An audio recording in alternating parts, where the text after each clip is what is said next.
L'Éternel dit, sors et tiens-toi dans la montagne devant l'Éternel. Et voici l'Éternel passa. Et devant l'Éternel, il y eut un vent fort et violent qui déchirait les montagnes et brisait les rochers. L'Éternel n'était pas dans le vent. Et après le vent, ce fut un tremblement de terre. L'Éternel n'était pas dans le tremblement de terre. Et après le tremblement de terre, un feu. L'Éternel n'était pas dans le feu. Et après le feu, un murmure doux et léger. 1 Roi 19, 11, 12. Élie était le prophète de Dieu. Il a prié, le feu est tombé du ciel et a brûlé l'holocauste sur l'autel. Mais ce même prophète s'est découragé et nous le trouvons abattu au chapitre 19 parce qu'il n'avait pas compris les voies de Dieu. Ces voies ne sont pas les nôtres. L'Écriture le déclare dans Ésaïe 55:8. Nous aussi nous sommes abattus lorsque nous ne parvenons pas à comprendre les voies de Dieu. Sans le secours de Dieu, nous demeurons des êtres humains limités et nous ne pouvons pas tout comprendre. C'est la raison pour laquelle beaucoup d'entre nous éprouvent parfois des sentiments de découragement, d'accablement et de solitude. Nous sommes abattus comme Élie, car autour de nous, tout se dresse contre nous, au-delà de ce que nous pouvons comprendre et saisir. Nous trouvons nos fardeaux trop lourds, nos chagrins insupportables, nos problèmes très compliqués. C'est alors qu'il nous faut monter au sommet de la montagne. C'est dans un but précis que Dieu a conduit Élie sur une haute montagne, bien loin de tout autre environnement. Et là, il a entendu la voix douce et légère de Dieu. Désormais, il pouvait voir clairement ce qui devait se produire dans l'avenir immédiat. Cette expérience au sommet de la montagne l'a libéré de toute dépression, de tout fardeau de cœur.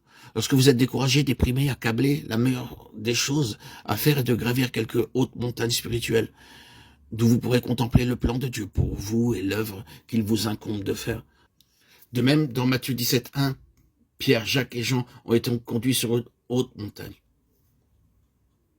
Le Seigneur les conduisit sur cette haute montagne, sachant bien qu'ils ne pourraient pas comprendre ces choses dans la plaine. Et c'est la raison pour laquelle ils durent gravir cette haute montagne. Et là, le Seigneur fut transfiguré devant eux. Ils virent Moïse et Élie, qui déclarèrent aussi que Jésus devait souffrir, Luc 9:31. C'est sur la haute montagne que notre grand salut nous est pleinement révélé. Aussi le prophète Ésaïe dit au chapitre 58, verset 14, « Je te ferai monter sur les hauteurs du pays. » Il vous faudra monter sur le sommet de la montagne pour découvrir la signification de cette déclaration. Ce n'est pas d'un petit endroit de la plaine que l'on peut contempler la gloire de l'Himalaya. Et si quelqu'un voulait la découvrir, il lui faudrait aller de pic en pic. Mais cela pourrait bien exiger une expédition de plusieurs siècles. Comment pourrions-nous donc atteindre les pics spirituels par nos propres forces ou nos propres moyens? C'est la raison pour laquelle Dieu nous a donné sa parole. C'est par le secours du Saint-Esprit que nous sommes élevés au-dessus des plaines terrestres jusqu'aux lieux spirituels, les très hauts lieux spirituels. Il nous faut consacrer davantage de temps à l'adoration, au recueillement et à la prière pour être élevés au-dessus de la terre, de ses contingences et de l'environnement, où notre pensée est occupée des choses d'en bas.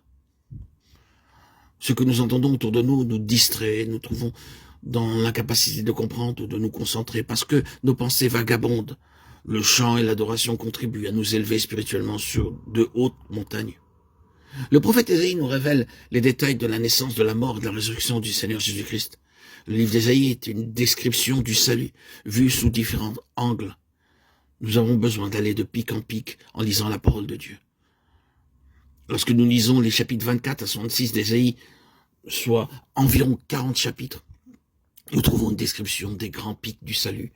Et si nous sautons d'un pic à un autre ou d'un chapitre à un autre au cours de ces 40 chapitres, nous sommes alors amenés à nous placer en des endroits élevés, très élevés, et ainsi avoir la grandeur, la magnificence, la beauté, la puissance, la gloire du salut que nous avons dans le Seigneur Jésus-Christ, dans son nom puissant, précieux